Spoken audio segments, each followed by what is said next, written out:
अभिनंदन करता हूं। पूरे भारत में मलयगिरी सर्वश्रेष्ठ सबसे बेहतरीन चंदन देने का वादा वाक्षी ने 3 साल पहले आपसे किया था।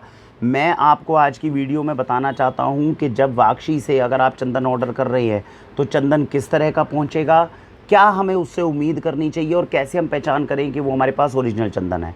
आज 3 साल हमें हो गए हैं। हमारा अनुभव इसमें ये रहा है कि चंदन प्योर हम आपको भेजते हैं। 1 महीना 2 महीना जो इस चंदन को यूज़ कर ले उसको ये गारंटी मिल जाती है कि ये प्योर है, क्योंकि एक अनुभव भी चीज़ होती है जो मदद करता है। लेकिन प्रारंभिक रूप में जब आपके पास पहुंचता है तो थोड़ी कन्फ्यूजन होती है, क्योंकि प्योर चंदन मार्केट में मिल नहीं रहा, तो कन्फ्यूजन रहती है। इस वीडियो में वो दूर होगी, ध्यान से समझिएगा। 3 तरह की चंदन की लकड़ी है। ये वाली जो होती है इसको बोलते हैं हार्टवुड। ये प्रीमियम चंदन है, जो चंदन के पेड़ की, मलयगिरी चंदन के पेड़ की अंदर की लकड़ी है। इसमें 6 से 7% तक तेल है जिसकी उम्मीद की जाती है। ये उसी पेड़ के बाहर वाले हिस्से की है जिसको रेगुलर चंदन बोलते हैं। तो ये वाली जो है इसमें 1% या 1.5% तक ही केवल तेल होता है और इसे बोलते हैं लाल चंदन, रक्त चंदन। ध्यान रखिएगा, ये दोनों श्वेत चंदन है, ठीक है जी। इसमें हल्की खुशबू रहेगी। तो जब भी चंदन वाक्षी से आपके पास पहुँचे, जो पहली चीज़ आपको चेक करनी है वो ये, सीधा उसको हल्की सी खुशबू लेकर देखिए, बहुत धीमी धीमी खुशबू आएगी। अब इसको भी आप स्मेल करेंगे तो लकड़ी के अंदर, अगर कभी रक्त चंदन का पीस साथ में मंगवा सकते हैं, मंगवाएंगे तो रक्त चंदन में बिल्कुल खुशबू नहीं होती, श्वेत चंदन में हल्की हल्की खुशबू होती है। तो जब रक्त चंदन में लेंगे बिल्कुल लकड़ी में खुशबू नहीं है, और जब श्वेत चंदन में लेंगे तो हल्की खुशबू आपको इसको स्मेल करने से ही महसूस हो। तो पहली पहचान आपको समझ में आ गई। श्वेत चंदन अगर है, अगर सफ़ेद चंदन है ना, इसको पीला चंदन भी कई बार कहते हैं, जो नेचुरल रूप से है, उसके अंदर हल्की हल्की धीमी धीमी खुशबू होगी, पहले ऐसे पहचान कर लो। लाल चंदन का अगर टुकड़ा है तो उसकी पहचान स्मेल से नहीं होती है। लाल चंदन अगर आपने मंगवाया है तो इसको पानी में डुबो दीजिएगा।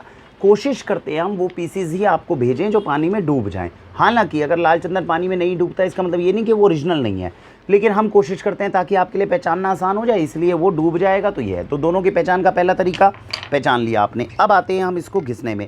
चंदन की खासियत क्या है कि चंदन की लकड़ी अगर पानी पत्थर के ऊपर घिसोगे तो वो अच्छे से घिसेगी। अब देखिए, ये दोनों ही चंदन में बता रहा हूँ, ये रेगुलर चंदन है। मैंने थोड़ा सा पानी लिया पत्थर पर, अब इसको घिस रहा हूँ। थोड़ा कैमरा पास में ला के दिखाइए। देखिए अभी इसके ऊपर कोई चंदन नहीं है, लेकिन अब मैं इसको घिसना शुरू कर रहा हूँ। अब ये लकड़ी घिसती जा रही है और आप देख रहे हैं पानी के अंदर चंदन जो है वो निकलना शुरू हो गया। चंदन एकदम नहीं निकलता, ये देखिए, ये देख रहे हैं आप। ये चंदन की ओरिजिनल लकड़ी में ही संभव है। जब तक ये लकड़ी ख़त्म नहीं होगी तब तक ये घिस घिस के, ये देखिए कितना चंदन निकल गया, तब तक ये घिस घिस कर ये इसी तरीके से इसमें से प्योर चंदन निकलेगा। ये देखिए कितना निकला। रगड़ते रहिए इसको रगड़ते रहिए, थोड़ा थोड़ा पानी डालते रहिए और इसको इकट्ठा करते रहिए। ये देखिए, ये ऐसे इकट्ठा करिए इसको साइड में। ये देखिए कितना चंदन निकला, ये देख रहे हैं आप। तो ये चंदन जो है ये माथे पे जैसे ही लगाएंगे शीतलता प्रदान करेगा। ये तीसरा इसका प्रयोग है, हल्की हल्की शीतलता, एकदम कूलिंग इफेक्ट नहीं। कोई भी चीज़ जो ओरिजिनल होती है वो एकदम प्रभावशाली ऐसे नहीं, होले होले चलती है। तो ये चीज़ हमें समझ में आई। अब हम इसको वॉश करते हैं, चेक करते हैं तीनों चंदन की लकड़ियों को। ये मैंने आपको रेगुलर चंदन की लकड़ी बताई थी, ये हो गई। अब हम प्रीमियम चंदन को रगड़ते हैं इसी तरह से।